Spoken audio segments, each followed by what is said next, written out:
At 7 o'clock, we got Nevada, who started its season 0-1, trailing to Troy, went 11-3. Troy favored by 9.5 points on ESPN+. This is going to be the first game I get to talk about a team that I saw play last week.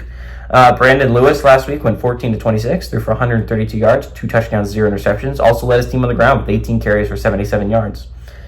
Cartez Braham Jr. had 4 catches for 66 yards and a touchdown. Gunnar Watson last year for Troy went 268-459, threw for 3,569 yards, 27 touchdowns, 6 interceptions. Kamani Vidal had 297 carries for 1,661 yards and 14 touchdowns. Again, an overlooked running back in college football that was a massive part about his team's success. And Jabari Barker had 75 catches for 999 yards, 1 yard away from that 1,000-yard season. Damn. And 14 touchdowns. These two teams have never played, by the way, which I think is really interesting. Nevada almost pulled off a shocker week 1, I'd like to point out. I understand it's SMU's first year as a Power 4 team, but Nevada at home almost pulled off an upset as a 28-point dog. They had a chance at it. They ended up letting the lead slip away. But Nevada didn't look bad week 1, which is a shock to me. I thought Nevada would look awful, right? This was a bad team last year, but honestly, Brandon Lewis played some really good football.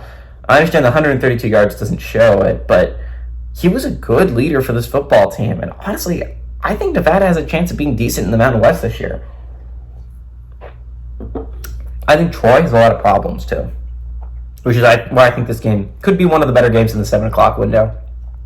Obviously, a lot of people are going to be excited for the 7:30 window because when we get Notre Dame A&M, right? But for a little bit of a half an hour, right, there's going to be some time to kill. And honestly, if you have ESPN Plus and some time to kill, I wouldn't say no to turning on this football game. Nevada looks better than I think they would have. Troy, I think, is going to have some problems starting out. And, I mean, I'll go 2 upsets in a row. I mean, I will. I'm not a coward. I understand that I'm probably going to get some of these wrong, and I understand, but I'd much rather take a shot at an upset than just play it safe like people on game day and just pick the favorites every time. Like, that's boring, right? Like, everyone gets bored of that, right? Am I the only one that's like, okay, everyone picked Florida State to win but one guy? It's like no one wants to take a shot in the dark. No one thinks that Georgia Tech could possibly pull up that upset. No one wants to take a shot in the dark with me with Duke over Clemson last year.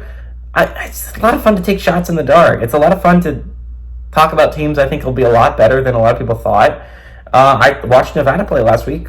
I think they're a team that's better than a lot of people thought. I think Nevada is going to actually have some decent games this year. I think Nevada could be a bowl team. Like, the team that I watched play SMU for every second of the game, like, how much of that is SMU is not as good as a lot of people thought they were going to be? Maybe that's part of the case. But, I mean, I watched Nevada just...